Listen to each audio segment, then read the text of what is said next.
नमस्कार मित्रों, मैं दीपक कुमार सिंह आपका स्वागत करता हूं आपके अपने YouTube चैनल मैथ्स सागर में।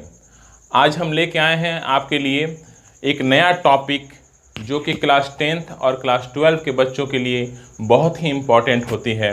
और हमारा टॉपिक है विद्युत धारा यानी करंट इलेक्ट्रिसिटी।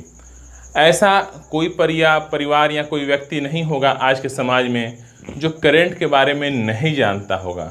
कम से कम इतना तो हम जानते ही हैं कि करंट से बल्ब जलता है, पंखा चलता है, एसी, कूलर, फ्रिज चलता है और सबसे इम्पोर्टेंट आपका मोबाइल चार्ज होता है। ये सब बातें आप जानते हैं, मगर आज हम इस करंट के बारे में कुछ और जानने वाले हैं कि करंट कहते किसको हैं, ये बहता क्यों है, ये होता क्या है, कौन से टेक्निकल वर्ड्स होते हैं जिस पर हमें ध्यान देना है इस टॉपिक को बेहतर तरीके से समझने के लिए। तो आइए चलते हैं बिना समय गंवाए अपने टॉपिक की ओर। मगर उससे पहले मैं आपसे निवेदन करता हूं कि इस चैनल को लाइक करें, अधिक से अधिक संख्या में शेयर करें और ख़ुद भी सब्सक्राइब करें, और यदि संभव हो तो अपने फ्रेंड से भी सब्सक्राइब करवाएं ताकि यह चैनल और बेहतर तरीके से परफॉर्म करे और आप जैसे अन्य बच्चों का भी सहयोग हासिल हो। तो चलिए चलते हैं अपने टॉपिक की ओर।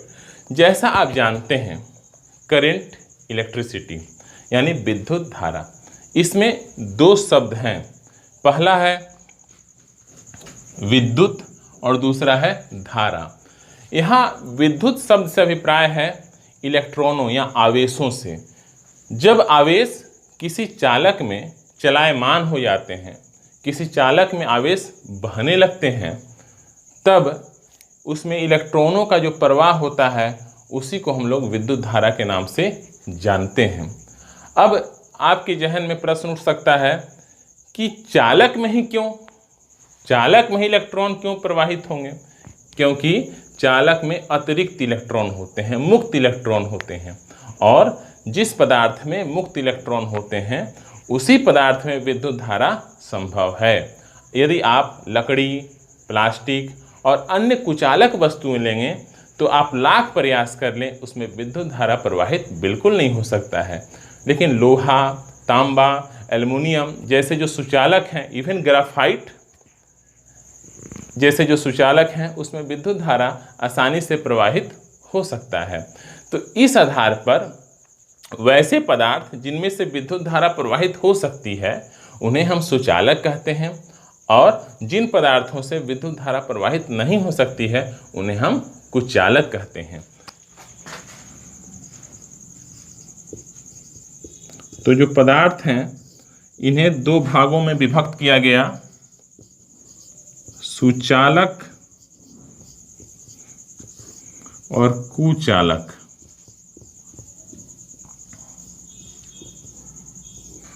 सुचालक को कंडक्टर्स कहते हैं अंग्रेजी में, और कुचालक को इंसुलेटर्स कहते हैं।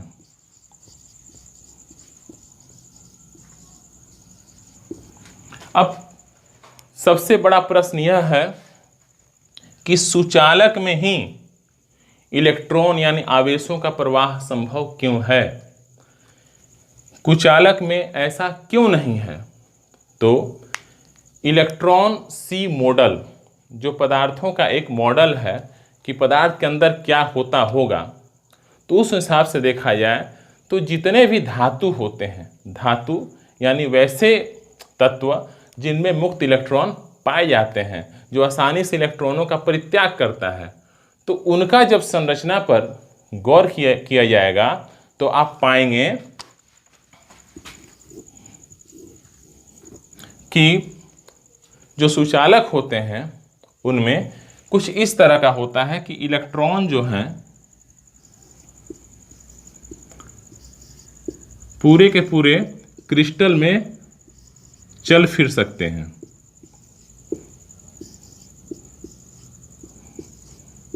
और इसमें जो पॉजिटिव आयन है वो बीच बीच में व्यवस्थित रहता है।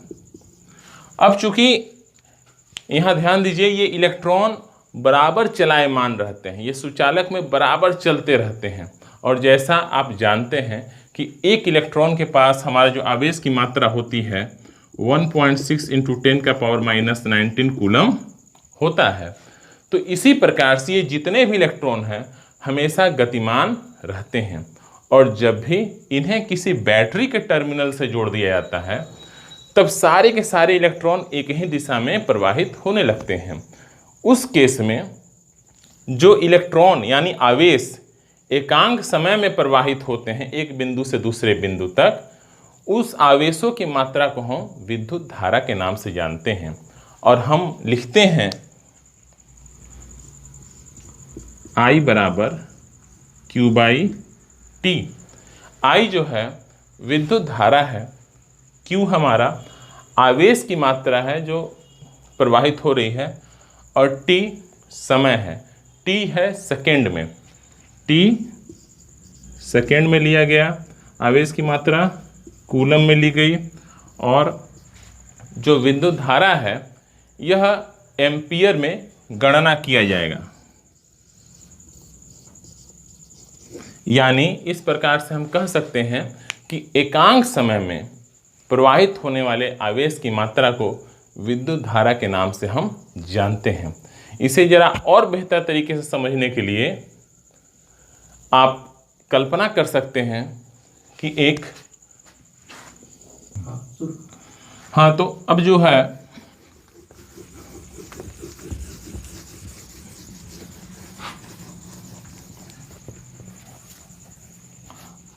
अब आप कल्पना करिए कि एक सुचालक है।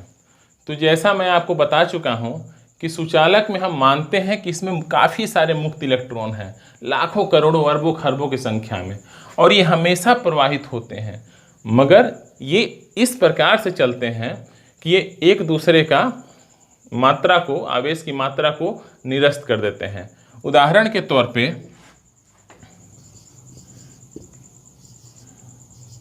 यदि दो इलेक्ट्रॉन बाएं से दाएं गए तो दो इलेक्ट्रॉन जो होंगे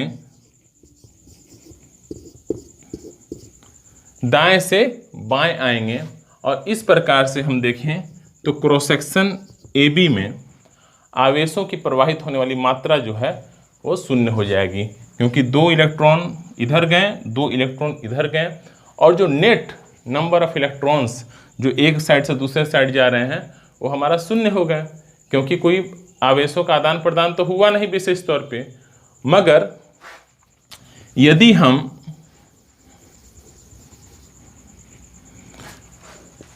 इसी चालक के टुकड़े को किसी बैटरी से जोड़ दें,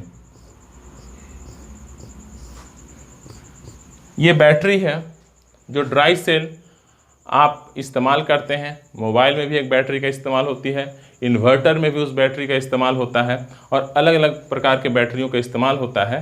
तो ये बैटरी का सिंबल है, ये बैटरी का सिंबल है। इस तरह से बैटरी का सिंबल बनाया जाता है। ये पॉजिटिव टर्मिनल है, ये नेगेटिव टर्मिनल है। जब इसे जोड़ देते हैं तो जाहिर सी बात है इलेक्ट्रॉन एक दिशा में चलायमान हो जाते हैं। चूँकि यह भी नेगेटिव टर्मिनल है और ये पॉजिटिव टर्मिनल है, तो जितने भी इलेक्ट्रॉन होंगे वह नेगेटिव टर्मिनल से पॉजिटिव टर्मिनल की ओर प्रवाहित होंगे, और इस प्रकार से हम कह सकते हैं कि चालक में आवेश प्रवाहित हो रहा है। और law of quantization of charge से आप जानते हैं कि जो Q होता है वो Ne के बराबर होता है। N जो है हमारा एक पूर्णांक है, और E है एक इलेक्ट्रॉन पर पाए जाने वाले आवेश की मात्रा। तो यदि मान लीजिए 10 इलेक्ट्रॉन, मान लीजिए पॉइंट A है और ये पॉइंट B है, मान लीजिए 10 इलेक्ट्रॉन A सिरे से B सिरे पर गए, तो हमारा प्रवाहित होने वाले आवेश की मात्रा होगी 10 गुणे एक इलेक्ट्रॉन पर आवेश की मात्रा 1.6 इंटू 10⁻⁹, और ये हो जाएगा 1.6 इंटू 10⁻⁻18 कूलम। यहाँ पर आपको समझाने के लिए हमने 10 इलेक्ट्रॉनों का जिक्र किया है। हालांकि 10 इलेक्ट्रॉन प्रवाहित नहीं होते हैं, बल्कि लाखों करोड़ों अरबों खरबों की संख्या में इलेक्ट्रॉन प्रवाहित होते हैं। और इस तरह से आप देखें कि इलेक्ट्रॉन यानी आवेश जो प्रवाहित हो रहे हैं वह ए से बी की ओर हो रहे हैं। चलिए ए डैश से बी डैश की ओर हो रहे हैं, परंतु जो विद्युत धारा की दिशा हम मानेंगे वह मानेंगे इलेक्ट्रॉनों के गति के विपरीत दिशा में, और जो हमारा विद्युत धारा का दिशा होगा वो होगा बी डैश से ए डैश की ओर, और इसे हम आई से डिनोट करेंगे। और जितना नेगेटिव आवेश यानी ऋणात्मक आवेश प्रवाहित हुआ है उतना ही माना जाएगा कि धनात्मक आवेश जो है बी डैश से ए डैश की ओर गया है। और आई बराबर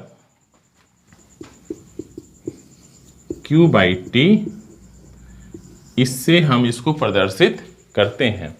और मिला जुला के कहा जा सकता है कि एकांक समय में प्रवाहित होने वाले आवेश की मात्रा को विद्युत धारा कहते हैं। तो उम्मीद करता हूँ आज का वीडियो आपको काफ़ी हेल्पफुल रहा होगा और इससे आपको विद्युत धारा यानी इलेक्ट्रिक करंट को समझने में काफ़ी आसानी होगी और आप अपने पढ़ाई में बेहतर अंक हासिल कर सकेंगे। बहुत ज़रूरी है मित्रों कि आप इस वीडियो को पूरा देखें, क्योंकि जब पूरा देखेंगे तभी आप किसी टीचर के पढ़ाई हुई चीज़ को समझ सकते हैं। यदि आप पूरा नहीं देखेंगे, कूद कर देखेंगे, तो आपको कुछ समझ में नहीं आने वाला है। बस एक बात आप ख्याल रखें कि आपको ये चैनल लाइक करनी है, सब्सक्राइब करनी है और अधिक से अधिक संख्या तक शेयर करना है।